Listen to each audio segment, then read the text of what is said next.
Ladies and gentlemen, welcome to the lecture series on gas chromatography.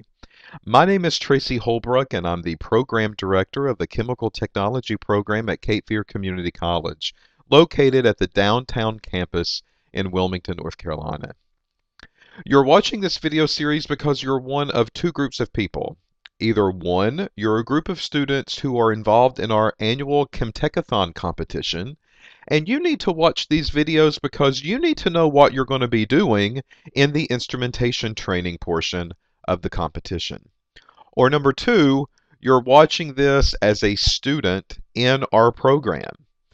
These are traditionally given as supplemental lectures, so that way you can go back and review the material that we've covered in class before the test and the exams come around. So, whichever set of students that you are, welcome. Get some popcorn, get a soda, sit down, and be ready to spend the next 1 or 2 hours with us talking about this wonderful world of gas chromatography. All right, so we first are going to cover a little bit about the history of the GC instrument.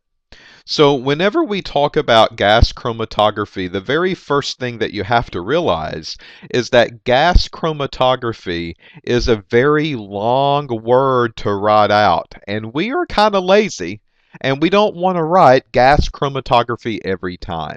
So because of that, we abbreviate that with a GC. So whenever we talk about the GC system, we're talking about gas chromatography. Now, off of this GC system, there will be typically a couple of other letters that could be written. And these are things like TCD, or FID, or ECD, or MS.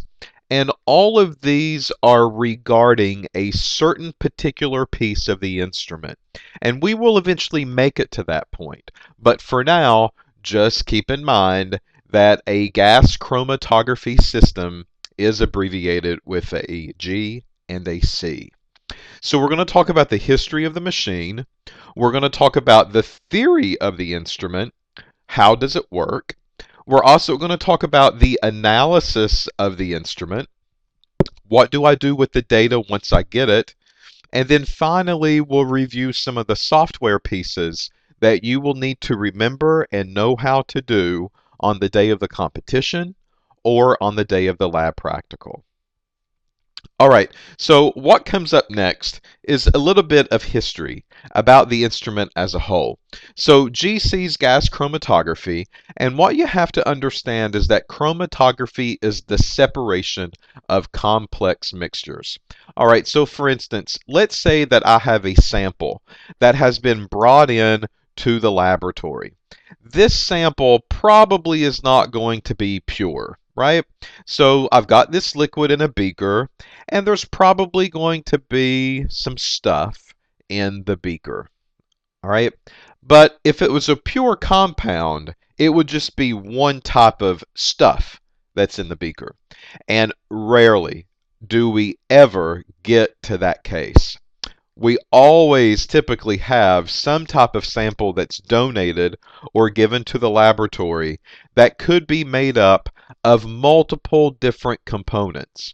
And as an analyst working in a laboratory, I have to figure out how on earth do I separate these things, right? How can I take this mixture and separate it into the individual components? And then once I separate it, I then can detect it and I then can analyze it.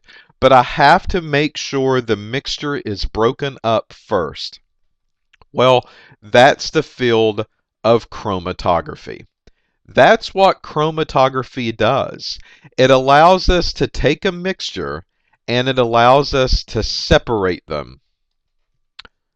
Yes, that's supposed to be SEP for separate. I told you we're lazy, right?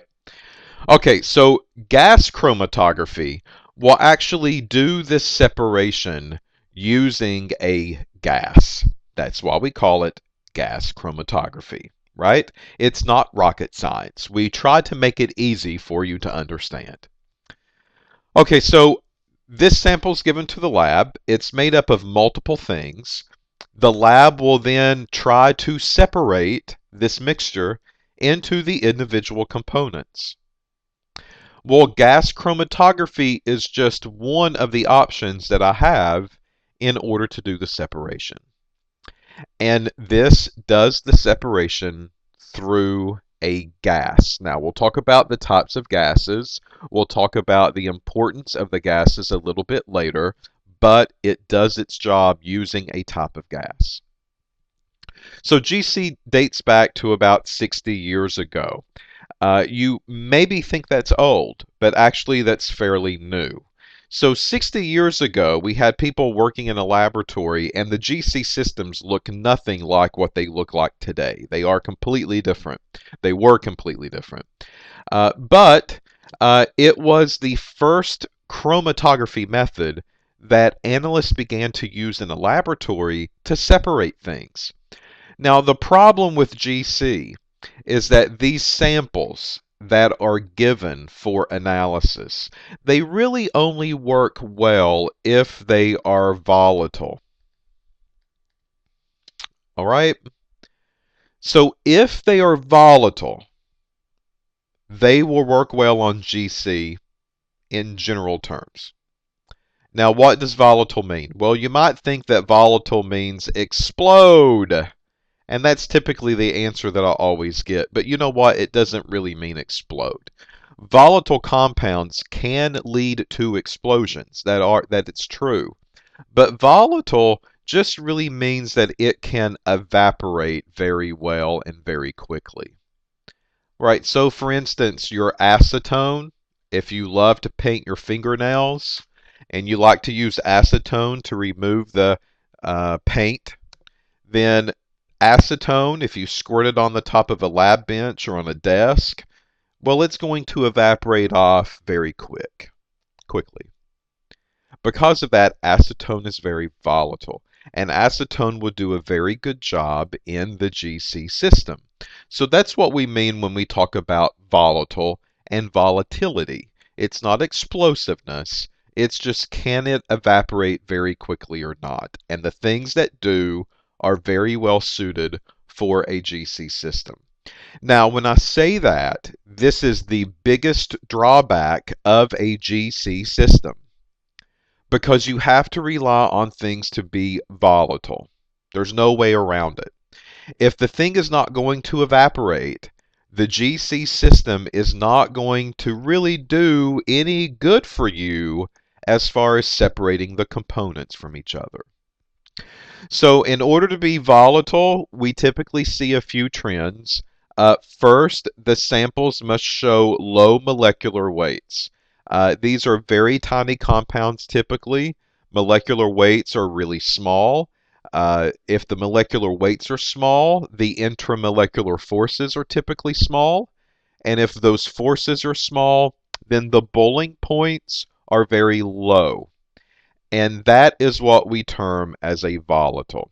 Now, if this is an organic chemical, if we have something that's volatile, and if it's an organic compound, we have a special term for these, and we call it a VOC.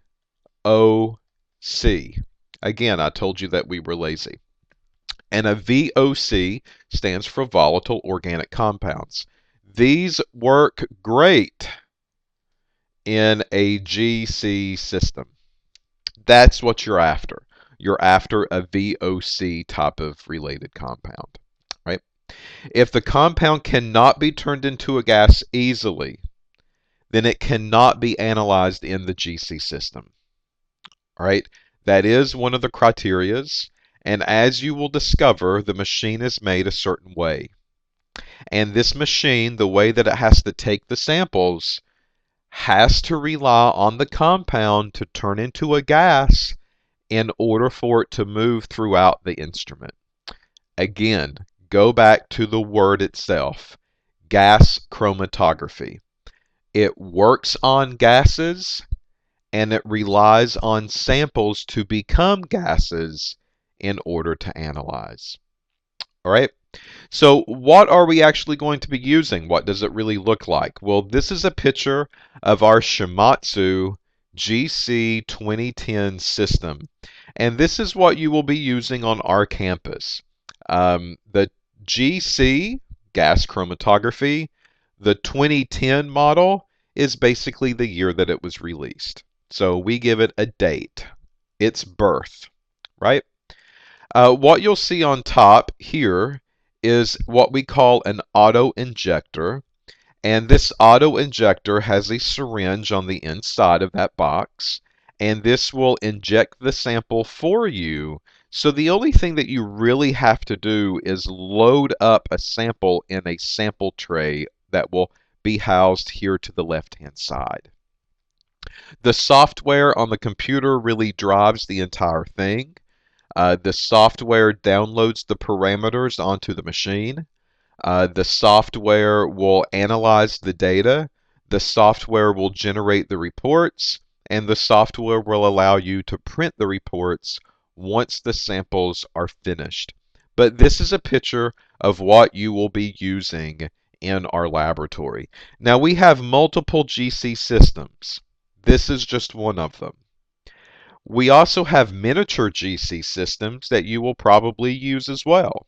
And we have other alternative forms of GC systems that we have in our lab that do different things, that work slightly different than our standard GC go-to box.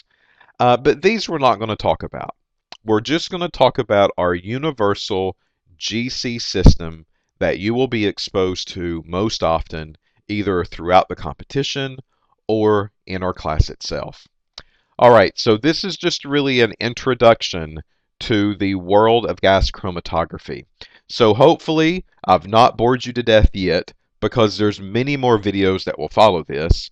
And when we come back, and when you watch the next video, we will pick up from what the old GCs look like, and we will move on from there. So stay tuned. There's plenty of more to come.